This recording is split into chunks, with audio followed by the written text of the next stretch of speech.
Assalamualaikum warahmatullahi wabarakatuh. Assalamualaikum warahmatullahi wabarakatuh. Alhamdulillahirabbil alamin. Allahumma shalli ala sayyidina Muhammad wa ala ali sayyidina Muhammad.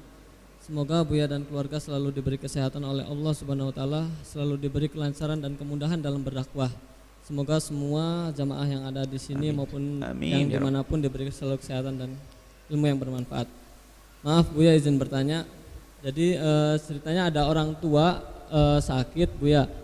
Nah, ketika sakit itu ada satu anak itu membiayai biaya rumah sakitnya, nilainya pun sampai ratusan juta. Nah, ketika orang tua tersebut meninggal, bagi waris, harta waris. Nah, ternyata si anak yang dulu membiayai biaya pengobatan orang tua tersebut tiba-tiba meminta haknya gitu. Dia bilangnya itu kan hutang kayak gitu. Jadi harta waris itu harus dibayarin utang dulu, baru dibagi dibagi sesuai hukum Islam katanya gitu. Padahal ketika si anak itu membantu biaya pengobatan rumah sakit orang tua itu, dia tidak ada ijab qabul. Ini nanti utang ya kayak gitu, nanti diganti, nggak ada ijab qabul seperti itu. Dia berakal. Gimana? Berakal dia. Dia berakal. Nah, bukan gila. Bukan gila. Bukan anak kecil. Bukan. Hai. Nah, terus ketika mau dibagi harta waris itu anak-anak yang lainnya pun merasa dizolimi gitu. Loh kok kayak gitu gitu. Sedangkan yang si anak membiayai itu juga tidak bisa menunjukkan kwitansi-kwitansinya atau segala macamnya. Itu bagaimana hukumnya? Dan di luar itu apa hukumnya antara hutang piutang antara anak dan orang tua atau sebaliknya dengan ijab qabul ataupun dengan tidak dengan ijab qabul. Terima kasih Buya. Wassalamualaikum warahmatullahi wabarakatuh. Pertama, masalah hutang yang ada hubungannya dengan orang yang telah meninggal dunia. Memang di sana ada pembahasan berat. Hati-hati.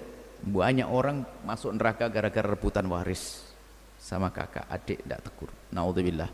Makanya yang membagi waris itu yang gede setannya bukan hartanya. Kadang duit sedikit tapi berantem terus. Nah, hendaknya segera dibagi waris itu. Nah, akan tapi waris itu tidak boleh dibagi kecuali diselesaikan. Pertama, hutang kepada Allah, mungkin punya kewajiban haji atau umroh dan nadar. Yang kedua, hutang kepada manusia.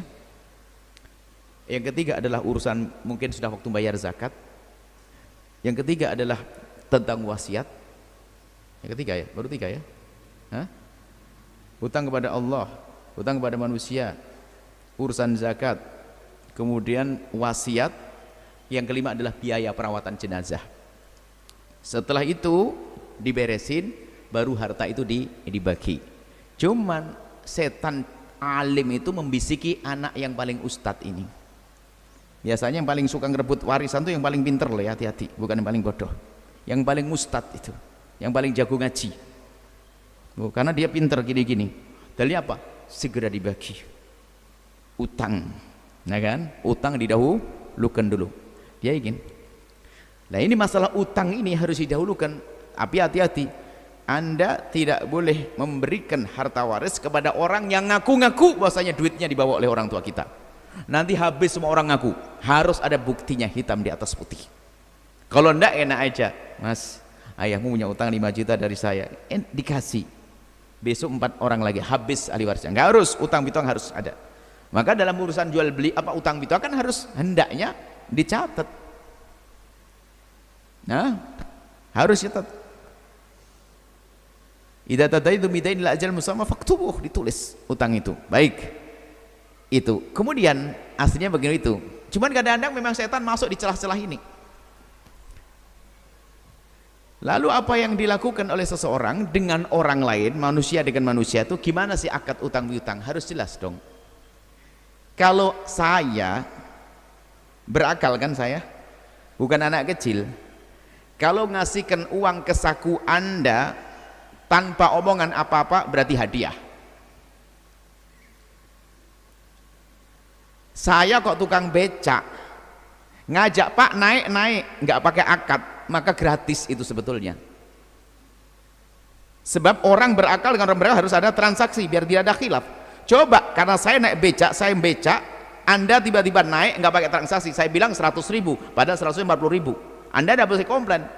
Kenapa kita tidak transaksi dulu? Maka transaksi itu harus ada, akad itu ada. Akad itu menghindari perselisihan. Baik, kita masuk babnya. Maka yang diberikan oleh seorang anak kepada orang tua, selagi anaknya itu adalah anak yang berakal, bukan orang gila, bukan anak kecil, maka itu adalah hadiah. Hadiah. Nggak bisa menuntut begitu. Di samping itu keterlaluan amat itu anak. Keterlaluan amat itu anak.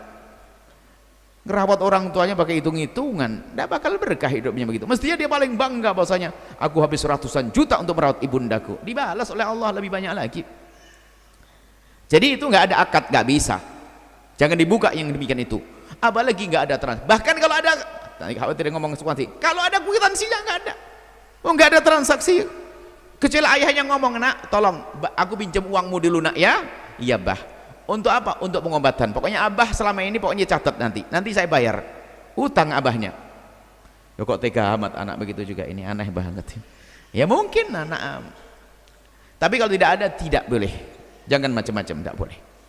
Karena ini adalah hak harta waris. Kalau Anda memberikan pada orang, pada dasarnya jika tidak ada akad, maka itu namanya hadiah. Sama orang kerja.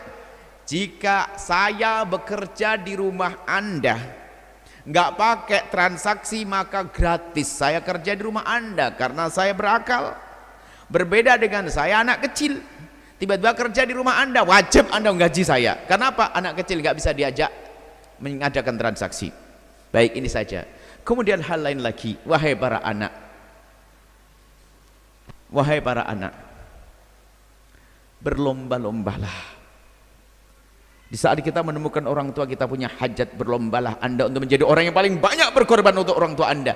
Kalau dek biar aku yang jamin rumah sakitnya dek biar aku bangga karena aku jauh, kamu kan di rumah setiap hari kamu melayani ayah, tapi saya di rantau, tolong dek ya urusan biaya rumah sakit biar abang. Rebutan, bukan seperti si anak durhaka itu mau jenguk orang tuanya, nggak mau yang paling pertama. Karena kenapa? Kalau yang pertama jangan-jangan resep dokternya jatuh di tangan saya, kan saya harus beli nebus. Kurang ajar nih anak. Hati-hati, durhaka pada orang tua itu halus. Kalau Anda merasa pelit kepada orang tua, alamat Anda ini sengsara. Ibunda kita kalau ada makanan sedikit diberikan kepada anak, rela tidak makan. Untuk kita berbakti pada orang tua membawa keberkahan. Sudah, jangan macam-macam dengan orang tua. Termasuk nanti sengsara lagi setelah orang tua meninggal dunia, rebutan waris. Kalau pengen tahu orang yang ahli neraka berjalan di atas bumi, itu lihat orang yang merebut waris saudaranya. Dia telah melakukan 3 dosa gede semuanya. 1 aja cukup masuk neraka, tapi 3 dilakukan. Apa itu? Yang pertama adalah mutus tali persaudaraan, yang kedua adalah ngambil hak saudaranya, yang ketiga nyakiti anak ayahandanya, durhaka. Cukup neraka paling dalam. Dan untuk rebutan waris bukan harus orang kaya, yang melarat pun ternyata rebutan kursi patah kaki, tikar robek, jam nggak jalan, Masya Allah, rebutan, yang penting aku harus masuk neraka. Ternyata juga bukan orang bodoh, orang alim. Kiai meninggal dunia punya anak ustadz muda 2, rebutan kantin pondok nggak selesai-selesai. Neraka semuanya. Anda ahli surga semuanya. Jangan rebutan waris. Dalam urusan waris, nasihat lagi. Di saat pembagian waris, Anda harus menjadi orang yang paling pertama mengatakan gimana yang terbaik menurut syariat. Jangan Anda mengangkat suara. Tidak tahu kalau bagi waris itu kayak nuansa hawa nafsu. Padahal adiknya cuma ngomong, bang, rumah yang ini kenapa? Mau dijual? Aduh, belum apa-apa, abang, adiknya ternyata itu sudah ngegas. Jangan jadi ahli neraka. Arti urusan waris, Masya Allah.